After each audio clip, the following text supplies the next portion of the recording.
நானும் பாலாவும் கூட பிறக்காத அண்ணன் தம்பி. அன்னைக்கு நான் பேசின விஷயம் என்ன அப்படின்னாக்க, ரிலீஸ் ஆகும்போது நாங்க வந்து ரசிகர்கள் கிட்ட வந்து கை கொடுப்போம், கட்டி பிடிப்போம், முத்தம் கொடுப்போம். நாங்க உங்களை தேடி மதுரைக்கு வருவோம், திருச்சிக்கு வருவோம், கோயம்புத்தூர் வருவோம், ஹைதராபாத் வருவோம், அமெரிக்கா வருவோம், லண்டன் வருவோம், சிங்கப்பூர் வருவோம். ரிலீஸ் ஆயிருச்சுன்னா சார், படம் ரிலீஸ் ஆயிருச்சுன்னா ரசிகர்கள் எங்க வீட்டு வாசல்ல நின்னாலும் நாங்க வீட்டுக்குள்ள இருந்துகிட்டு இல்லைன்னு சொல்லிடுவோம். புரியுதுங்களா? அதனாலதான் நடிகர்கள் நாங்க இங்கேயும் நடிப்போம் ஜால்ரா, அங்கேயும் நடிப்போம் ஜால்ரா. புரியுதுங்களா? அதனால தயவு வந்து கேபி பாலா அந்த தம்பியை பற்றி தான் இப்போ எல்லாரும் பேசிட்டு இருக்கிறீங்க. நான் ஒரே விஷயம்தான் சொல்கிறேன். கேபி பாலா தம்பி, என் உடன் பிறவா தம்பி, நீ நல்ல விஷயங்கள் பண்ணிகிட்ருக்க. உனக்கு என் மனமார்ந்த வாழ்த்துக்கள். உனக்கு எந்த சப்போர்ட் வேணாலும் இந்த கூட பிறக்காத அண்ணன் கூல் சுரேஷை கேளு. புரியுதா? அதே மாதிரி 4 பேர் 4 விதமாக சொல்ல தான் செய்வாங்க. நீ பண்ணுற நல்ல விஷயங்கள் நீ பாட்டுக்கா திரும்பி பார்க்காம போயிட்டே இரு.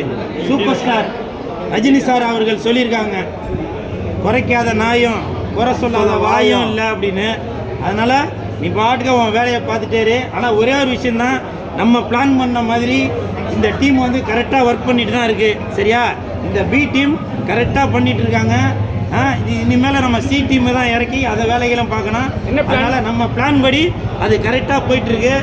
சரிங்களா? நீங்களும் பாலாவும் பேசி வச்சுட்டு சொன்னீங்களா சார்? சில விஷயங்கள்லாம் நான் சொல்ல முடியாது சார். புரியுதுங்களா?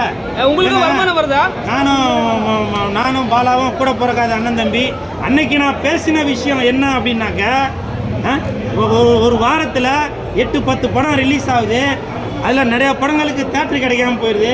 அதனால் நீங்கள் இதை பற்றி பேசாமல் அந்த தம்பி நடித்த படத்தை மட்டும்தான் நீங்கள் வந்து அதை ஃபோக்கஸ் பண்ணிட்டு இருக்கீங்களே அப்படின்னு சொல்லி நான் சொல்லியிருந்தேன். இதுதான் அன்னைக்கு நடந்த விஷயம். அதே மாதிரி தம்பி வந்து நல்லதெல்லாம் பண்ணிட்டு வரான். அவனுக்கு பின்னாடி இருந்து எங்கேருந்து பணம் வருதுன்னு தெரில. ஒருவேளை எனக்கும் அந்த ட்ரிக்ஸ் தெரிஞ்சதுனாக்கா நானும் மக்களுக்கு உதவி பண்ணுவேன் அப்படின்ற ஒரு நோக்கத்தில் தான் அன்றைக்கி நான் சொன்னது. ஆனால் அது வந்து வேறு மாதிரி பூகம்பமாக கிளம்பி தீவிரவாதின்றாங்க, அப்புறம் சர்வதேச கொள்ளையரன் அப்படின்றாங்க. அதனால் தயவு செஞ்சு அந்த மாதிரி அந்த தம்பியை வந்து யாரும் குறை எதுவும் சொல்லாமல், நிறைகள் குறைகள் இருந்தாக்க என் தம்பி அவன். சரிங்களா? நான் எப்படி கஷ்டப்பட்டு முன்னுக்கு வரணும்னு துடிக்கிறனோ அதே மாதிரி தான் கேபி பாலா தம்பியும் அவனும் துடிச்சிட்டு இருக்கான். அதனால ஒரே விஷயம்தான், நாங்கள் சினிமாக்காரங்க, நாங்கள் என்ன வேணாலும் பேசிப்போம். அப்போ கேட்குறீங்களா? கேட்க தான் செய்வாங்க. இல்ல எக்ஸாக்ட்டா நீங்க வந்து பாலா வந்து நீங்க வந்து சொன்னதுனால சொல்ற கேளுங்க சார், அது மிகப்பெரிய சினிமாக்காரங்க சார். அரசியல்வாதியை விட சினிமாக்காரங்க நாங்க மாத்தி மாத்தி பேசுவோம். புரியுதா? சினிமாக்காரங்க நாங்க, புரியுதா? மாத்தி மாத்தி பேசுவோம். இன்னைக்கு எங்களுக்கு ஒரு படத்துல வாய்ப்பு வேணும் அப்படின்றதுக்காக நாங்க இந்த பக்கமும் அடிப்போம் ஜால்ரா, அந்த பக்கம் வாய்ப்பு வேணும்னால இந்த பக்கமும் அடிப்போம் ஜால்ரா. புரியுதுங்களா? சரி, அவர் சர்வதேச லெவல்ல வந்து பணம் வருதுன்னு ஒரு யூடியூபர் வந்து கண்டுபிடிங்க. நீங்க கண்டுபிடிங்க, நீங்க என்ன சொன்னீங்க? இப்ப சொல்றேன் கேளுங்க. இப்போ ஒன்று சொல்றேன் கேட்டுங்க. ஏங்க தம்பி கேபி பாலாவை பத்தி எல்லாரும் பலரும் பல விதமா சொல்லிட்டு வரீங்க. இன்னும் 10 நாள் தான் நீங்க கேபி பாலாவை பத்தி பேச முடியும். ரோட்ல போகும்போது வரும்போது எல்லாரும் வாயிலையும் மைக் அவுட்டு கேபி பாலா பத்தி சொல்லுங்க, அவர் பண்றது சரியா தவறான்னு சொல்லி கேட்டுட்டு இருக்கீங்களா? இன்னும் 10 நாள் தான். 10 நாளைக்குள்ள எதனா ஒரு தீர்மானம் போட்டு முடிச்சிருங்க. ஏன்னா அதுக்கப்புறம் பிக் பாஸ் வருது. அப்புறம் நீங்க பிக் பாஸை பத்தியே தான் மறுபடியும் ரோட்ல போறவங்க வரவங்க வாயில மைக்க விட்டு, ஏமா அந்த பொண்ணு அப்படி பண்ணுச்சு, இவன் அங்க போய் கையை பிடிச்சிருத்தானே, அந்த மரத்துக்கு கீழே கிஸ் அடிச்சாங்களே, இது பண்ணது சரியா, அது பண்ணது சரியா, ரூமுக்குள்ள என்னது சிகரெட் ரூமுக்குள்ள போய் சிகரெட் அடிச்சாங்களா, தண்ணி அடிச்சாங்களா, கையை பிடிச்சி இழுத்தாங்களா, விஜய் சேதுபதி சொன்னது கரெக்டா அப்படின்னு சொல்லி எல்லாருமே பிக் பாஸை பத்தி பேச வந்துடுவீங்க. அதனால தயவு செஞ்சு இன்னும் ஒரு வாரம் 10 நாள்ல இந்த பாலா மேட்டரை விட்டுருங்க. சரி, நான் பாலா மேட்டரை விட்டுறோம். நடிகர்ல மாத்தி மாத்தி பேசணும்னு சொன்னீங்க. விஜய் அப்ப நடிகர் மாத்தி மாத்தி பேசினிருக்காரு. அது வந்து அவரை தாங்க கேட்கணும். நடிகர் நீங்க தான் சொன்னீங்க. அப்ப நீங்க வீடியோ எல்லாம் பாத்துருப்பீங்களா? வீடியோ பார்த்திருந்தாங்க உங்களுக்கு தெரிய போகுது. இத நான் எப்படி சொல்லுவேன்? இல்ல இந்த தம்பி எப்படி சொல்லுவாரு? இல்ல இந்த தம்பி எப்படி சொல்லுவாரு? அப்படிதான் பேசுவோம். நீங்க நடிகர்னா நான் மாத்தி மாத்தி இப்பவும் சொல்றேன் சார், இப்பவும் சொல்றேன், நடிகர்கள் நாங்க மாத்தி மாத்தி தான் பேசுவோம். மக்கள் ஏமாறக்கூடாதுன்றீங்களா? என்ன மக்கள் ஏமாறக்கூடாதுன்றீங்களா? ஆமாங்க, அப்ப ஓட்டம் மக்கள் ஏமாறதான் கூடாது. நீங்க ஒரு படம் பாக்குறீங்கனாக்க ஒரு என்டர்டைன்மெண்ட்டுக்கு படத்தை வந்து பார்த்துட்டு அதோட போயிருங்க. நீங்க சண்டை போட்டுட்டு இருந்தீங்கனாக்க உங்களுக்கு எப்படி வரும் சோறு? அதே மாதிரி தான் அரசியலும், புரியுதுங்களா? உங்களுக்கு யாருக்கு பிடிக்குதோ அவங்களுக்கு ஓட்ட போடுங்க, பிடிக்கலையா போய் நோட்டால ஒரு குத்து. இப்பவும் சொல்றேன், நீங்க வேலை செஞ்சாதான் உங்களுக்கு சோறு, புரியுதா? நான் இவ்வளோ பேசுனதால நீங்கள் கேட்டதுனால சொல்கிறேன். 2 நாளைக்கு முன்னாடி ஒரு அம்மா எனக்கு ஃபோன் பண்ணாங்க, தம்பி நீங்கள் தயவு செஞ்சு இனிமேட்டு வீடியோ போடாதீங்க அப்படின்னாங்க.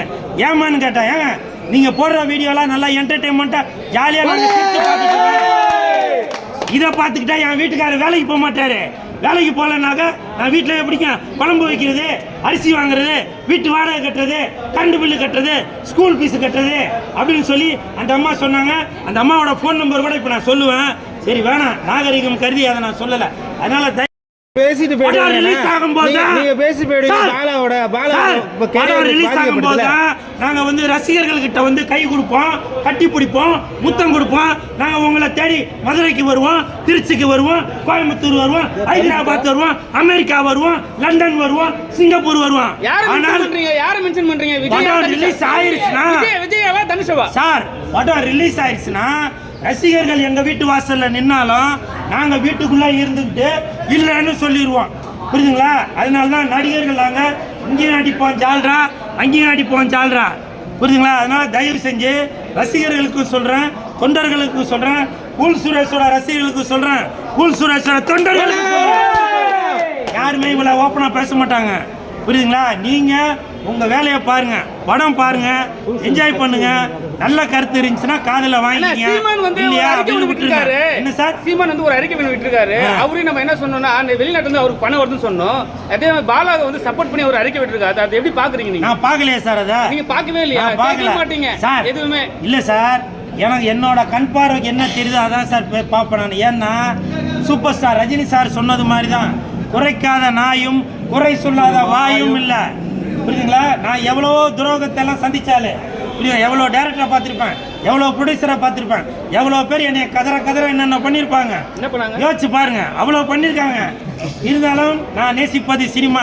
உங்கம்மா எங்கம்மா இல்ல சினிமா. அம்மா மேல சத்தியம், சினிமா மேல பைத்தியம். அம்மா மேல சத்தியம், சினிமா மேல பைத்தியம். அதனால நான் சினிமாவை நேசிப்பதனால் எதனா குற்றம் குறைகள் இருக்கதான் செய்யும், எல்லாத்தையும் கடந்து போய்கிட்டு தான் இருக்கணும். ஒன்றும் இல்லைங்க. சினிமா பிரபலங்கள் வந்து இல்லைங்க ஒரு நிமிஷம். ஏன்னா இப்போ வந்து ரோபோ சங்கர் இறந்துட்டாங்க, அவங்க ஒய்ஃப் வந்து அந்த துக்கத்தில் ஆடுனாங்க. ஆனால் அது கூட பெரிய விமர்சனமா வந்தது. நீங்க எப்படி பாக்குறீங்க? ஏங்க அவங்க ஆடினதை விடுங்க, கூல் சுரேஷ் ஆடினதை பார்த்தீங்களா? ஒரு சேனல்லையும் மில்லியன்ல போயிருக்கு, புரியுதுங்களா? பாலா தம்பி சொன்னது மாதிரி தான். பாலா உங்ககிட்டயும் யூடியூப் சேனல் இல்லை, என்கிட்டயும் யூடியூப் சேனல் இல்லை, புரியுதுங்களா? நீ வந்து மக்களுக்காக உழைக்கிற மாதிரி நானும் மக்களுக்காக தான் உழைச்சிட்டு இருக்கேன். 2 பேரும் உழைக்கிறது. பாலாகிட்ட இருந்து ஏதாவது வந்ததா உங்களுக்கு? வந்துச்சா? அன்பு வந்துச்சு, அன்னைக்கு வந்து அன்பு வந்துச்சு. மாத்தி மாத்தி பேசுறீங்களே. நான் இப்பதானங்க சொன்னேன், நான் சினிமாக்காரன், மாத்தி மாத்தி பேசுவேன். இந்த பக்கமா அடிப்பேன் ஜால்ரா, அந்த பக்கமா அடிப்பேன் ஜால்ரா. நான் ஓப்பனா சொல்றேன், மற்றவங்க எல்லாம் சொல்றது இல்ல. மற்றவங்க எல்லாம் சினிமாவில் மட்டும் நடிக்காம கேமரா முன்னாடி மட்டும் நடிப்பாங்க, புரியுதா? நான் அந்த மாதிரி நடிக்கிறது இல்லைங்க. காரணம் என்னன்னாக்கா, என் சித்தப்பா டிஆர் அவர்கள் சொல்லி கொடுத்துருக்காங்க, தம்பி சினிமாவில் மட்டும் நடி, வெளியில நடிக்காத அப்படின்னு. என் தலைவன் எஸ்டிஆர் அவர்களும் சொல்லியிருக்காங்க, சினிமாவில் மட்டும் நடிக்கணும். ஆமா, இப்ப ஃபாதருக்கும் ஃபாதரு என் சித்தப்பாவோட ஃபாதரு, புரியுதுங்களா? இது நீ பண்ணி பாரு கேதுரு. அதே மாதிரி இப்ப நான் டான்ஸ் ஆனதை வந்து, சாவுக்கு டான்ஸ் ஆனது வந்து பல பேர் பல விமர்சனமா சொல்லியிருந்தாங்க. இப்பவும் சொல்றாங்க, எனக்கு தாங்க தெரியும் அதோட துக்கம் என்னன்றது, புரியுதுங்களா? நானும் ரோபோ சங்கரும் ஒரே தட்டில் சாப்பிட்டாலே, ஷூட்டிங் ஸ்பாட்டில் தட்டு இல்லைன்றதுனால ஒரே தட்டை எடுத்துகிட்டு போய் வச்சு சாப்பிட்டோம். பல பேர் சொல்லுவாங்க, கூல் சுரேஷுக்கும் ரோபோ சங்கருக்கும் சம்மந்தம் இல்லையோ. நான் இதுக்காக வந்து எங்கள் அப்பனோட ஜாதகமோ, அவங்க அப்பனோட ஜாதகமோ, என் பொண்டாட்டியோட ஜாதகமோ, அப்புறம் பொண்டாட்டியோட ஜாதகமோ, அவங்க பசங்களோட ஜாதகம் எடுத்துருந்தா உங்களுக்கு நான் ப்ரூஃப் காட்ட முடியும். சில பேர் போட்டிருந்தீங்க, நான் தீபாவளி படத்தில் நடிக்கும்போது பல சேனலில் நானும் அவரை ஒன்றா ஒர்க் பண்ணது எல்லாமே சில பேர் வீடியோவும் போட்டிருந்தீங்க. இப்போவும் சொல்கிறேங்க, குறைக்காத நாயும் குறை சொல்லாத வாயும் இல்லை. அதனால சொல்கிறவங்க சொல்லிட்டே தான் போட்டோம், சரிங்களா? நன்றி. இப்பவும் சொல்றேன், தம்பி நீ பண்றது நல்லதா கெட்டதான்ற எனக்கு தெரியாதுப்பா. ஆனால் உனக்கு என்னோட சப்போர்ட் இருந்துட்டு தான் இருக்கான். பல பேர் உன்னை குறைகள் சொல்லிட்டு தான் இருப்பாங்க. நீ அதெல்லாம் இந்த காதில் வாங்கி அந்த காதில் விட்டுட்டே போயிரு. ஆனால் தயவு செஞ்சு அந்த உண்மையை மட்டும் எனக்கு சொல்லிடுறா. ஏன்னா கூல் சுரேஷ் நண்பர்கள் நற்பணி மன்றம் நான் ஒன்று வச்சுட்டு கட்சின்னு சொன்னீங்க. நான் அதை வந்து நற்பணி மன்றம்ன்றீங்க. ஆமா நற்பணி மன்றம் வேற, இது வந்து சிஎஸ்கே கட்சி வேற, ரெண்டுமே இருக்கு. இந்த எலெக்ஷன்ல போட்டிடுவீங்களா சார்? நீங்க அமெரிக்கா பிரஸ்ஸா இருந்தாலும் என்ன நீங்க ஃபாலோ பண்ணிட்டு தான் சார் இருக்கீங்க, உங்களுக்கு தெரியும். ஏன்னா சில சேனல்ல நான் பார்க்குறேன், நான் பேசுறது வந்து இங்கிலீஷ்ல டிரான்ஸ்லேட் பண்ணி போடுறாங்க. அதுக்கப்புறம் தான் நான் சர்ச் பண்ணதப்ப தெரிஞ்சுது அமெரிக்கா அதிபர் நான் பேசுறத வந்து அவர் வந்து நோட் பண்ணிட்டு இருக்காரு அப்படின்னு. அதனால தயவு செஞ்சு உண்மையை மட்டும் போடுங்க. விஜயகாந்த் மன்றம் மாதிரி நீங்க வந்து கூல் சுரேஷ் மன்றம் ஆரம்பிச்சு அப்படியே கட்சி ஆரம்பிச்சு 2000 ஆரம்பிச்சு சார். நான் ஆரம்பிச்சு எவ்வளோ நாள் ஆச்சு சார்? என்னது மாநாடு? ஏன் கூடி சீர மாநாடு இரா நான் மாநாடு நடத்துவேன். யாருன்னா மரத்து மேலே ஏறுவாங்க, நீங்கள் என்ன கிண்டல் பண்ணுவீங்க. பொது சொத்துக்களை எதனா அழிப்பாங்க, அதுக்கு என்ன கிண்டல் பண்ணுவீங்க. அந்த இடத்துல வந்து செயினுக்குன்னு எதனா தொலைஞ்சு போயிடும், அதுக்கு என்ன கிண்டல் பண்ணுவீங்க. டேய் இவனுங்களே எதனாலும் சொல்லி விட்டுறது. அப்புறம் ரசிகர்கள் என்ன பாரு, இந்த சேனலை காட்டாத அந்த சேனலுக்கு சண்டை பார்த்தீங்களா? ரோபோ சங்கருக்கு எனக்கு சம்பந்தம் இல்லைன்னு சொன்னீங்களாப்பா, புரியுதுங்களா? இதெல்லாம் வெளியில சொல்லி என்ன இப்பவும் சொல்றாங்க. பாவம் அந்த ஆத்மா சாந்தி அடையட்டும். அதே மாதிரி சகோதரி ரோபோ சங்கர் மனைவி அவங்க ஆடினது பல பேருக்கு பல விதமான கருத்துக்கள் இருக்கலாம், ஆனால் அப்படிலாம் எதுவும் இல்லைங்க. அவங்களோட துக்கம் அவங்களுக்கு தான், புரியுதுங்களா? இப்போ இதா சினிமாக்காரங்க ஆடினா மட்டும் உங்களுக்கு வந்து ஏதோ ஒரு இது சொல்கிறீங்களே, எல்லாரும் தானங்க ஆடுறாங்க. ஒரு சாவு பார்க்கும்போது இதில் சில பெரிய சாவாக இருந்தால் 50 பேர்லாம் 100 பேர்லாம் கூட ஆடி இருப்பாங்க. டிராஃபிக் ஜாம் ஆகிற அளவுக்கு ஆடிட்டு போயிருப்பாங்க, பார்த்துருக்கீங்களா? அதனால் தயவு செஞ்சு அடுத்தவங்களை குறை சொல்லாதீங்க. நீங்கள் எப்படி முன்னுக்கு வரணும் அப்படின்றத மட்டும் பாருங்க. சுரேஷ்னா கூட தான் பேசுவார். இப்போ பேசும்போது பார்த்தீங்கன்னா ரொம்ப கோவப்பட்டு பேசுகிறேன். கூட இருக்கவங்களாம் இரான்றீங்களா? காரணம் இல்லை சார், என்ன காரணம்னா என் உடன்பிறவா தம்பிகள், அதாவது இப்போ முதலமைச்சர் மு.க. ஸ்டாலின் ஐயா அவர்கள் சொல்லியிருக்காங்கல்ல, விஜய் சார் என்ன பேசினாலும் அமைச்சர்கள் அதுக்கு எதுவுமே பதில் பேசாதீங்கன்னு சொல்லியிருக்காங்களா, அதே மாதிரி தான் நான் இந்த முதலமைச்சர் நான் பேசும்போது அமைச்சர்கள்லாம் தம்பி நடுவுல எதுவும் பேசாதீங்கப்பா, அவங்க பேசலன்னா அப்புறம் எழுதி வச்சு பேசுறாங்க சொல்றாங்க சார். இருங்க சார், அதனால இவனுங்க எதனா பேசி அவங்க ரசிகர்களோ இல்லை தொண்டர்களோ நான் தான் ஏதோ தப்பாக பேசுகிறேன்னு நினைக்கிறாங்க. இப்பவும் சொல்கிறேன், எப்பவும் சொல்கிறேன், விஜய் சார் அவர் வந்து என்னுடைய உடன்பிறவா அண்ணன், அவருடைய ரசிகர். நான் கூலுன்னு பேர் வரதுக்கு காரணமே விஜய் சார் தான். அதனால் தயவு செஞ்சு நீங்கள் அவங்க வேலையை பாருங்கள். நீங்கள் வேலை செஞ்சாதான் உங்களுக்கு சோறு. சரியா ஜெகன்? கரெக்டா இல்லையா? நீங்கள் வேலை செஞ்சாதான் உங்களுக்கு சோறு. நீங்கள் வேலை செய்கிறீங்களா? இல்ல மைக்கு பிடிச்சி சார், நீங்க ஏதோ ஒண்ணு பிடிங்க சார், ஆனா ஒண்ணு வேலை செய்யுங்க சார். இவர் மைக்கு பிடிச்சாதான் இவருக்கு சோறு. பேசுறதுலாம் எப்படி இப்ப யூடியூப்ல வருது, நாங்க வேலை செய்யாம வருது. அதான் சார் சொல்ல வரேன் நானு. நீங்க செஞ்சாதான் வேலை, அவர் செய்யலன்னா கோலை, புரியுதா? அதனால எல்லாரும் வேலை செஞ்சு. சீமான் இருக்காருல்ல, விஜய் வந்து பேப்பர்ல எழுதி வச்சு படிக்கிறாருன்னு ஒரு குற்றச்சாட்டு வைக்கிறாரு. அவரே ஆரம்பத்துல வந்து ஆரம்ப காலத்துல வந்து அவருக்கு நிறைய பேர் எழுதி கொடுத்தாங்க. இந்த மாதிரி சாட்டை துறைமுருகன் நிறைய அவர் கூட இருந்தவங்க எல்லாம் எழுதி கொடுத்தாங்கன்னு சொல்லியிருக்காங்க. ஆனா விஜய் வந்து ஏன் சீமான் குறை சொல்றாரு? அதாவது இப்போ வந்து விஜய் சாரோட ரசிகர்கள் என்ன திட்டணுமா இல்லை சீமான் சாரோட ரசிகர்கள் என்ன திட்டணுமா, அதை சொல்லுங்க. நான் அதுக்கு ஏற்ற மாதிரி சொல்லிடுறேன். அதே மாதிரி எதை பற்றி பேசினா உங்களுக்கு வீடியோ ஓடுன்னு சொல்லிடுங்க. சீமான் அண்ணனை பற்றி பேசுனாங்க உங்களுக்கு வீடியோ ஓடுமா, இல்லை விஜய் சாரை பற்றி பேசினா வீடியோ ஓடுமா, அதையும் சொல்லிடுங்க. இப்போ நீங்கள் ரெண்டு பேரையும் சொல்லவா? அதாவது இருங்க சார், யாருக்கு சப்போர்ட் அது மட்டும் சொல்லுங்க சார். விஜய் சார் வந்து நான் வந்து விஜய் சாருக்கும் சப்போர்ட் தான், சீமான் அண்ணனுக்கும் சப்போர்ட் தான். இப்போவும் சொல்கிறேன், நாளைய முதல்வர் சீமான் அண்ணன் அவர்கள், நாளைய முதல்வர் விஜய் சார் அவர்கள். ஏன்னாக்கா விஜய் சார் வந்து சினிமாவில் இருந்து வந்ததுனால அவர் பேசுறது படிக்கிறது எல்லாமே வசனம் பேசுகிற மாதிரி இருக்குது அப்படின்னு சொல்லி சில பேர் கிண்டல் பண்ணுறீங்க. அதே மாதிரி சீமான் அண்ணன் வந்து அவர் ஒரு டைரக்டரு, அதனால் அவருக்கு ஒரு சீனை வந்து மனப்பாடம் பண்ணாமலே அவர் மனசுக்குள்ளே எல்லாமே இருக்கும். ஏன்னா அவர் வந்து மணிவண்ணன் சாரோட அசிஸ்டண்ட் அவர். ஸோ அதனால் எல்லா திறமைகளும் அவருக்கு இருக்குது. அவருக்கு ஒரு திறமை இருக்க மாதிரி இவருக்கு ஒரு திறமை இருக்குது, இவருக்கும் கூட ஒரு திறமை இருக்குது. டக்குன்னு வாயை மைக்குள்ளே விட்டீங்க பார்த்தீங்களா, அப்படி ஒரு திறமைகள் இருக்குது. அதனால் வேறு அடுத்த கேள்வி பதில் சொல்லிட்டேன்னா நன்றி.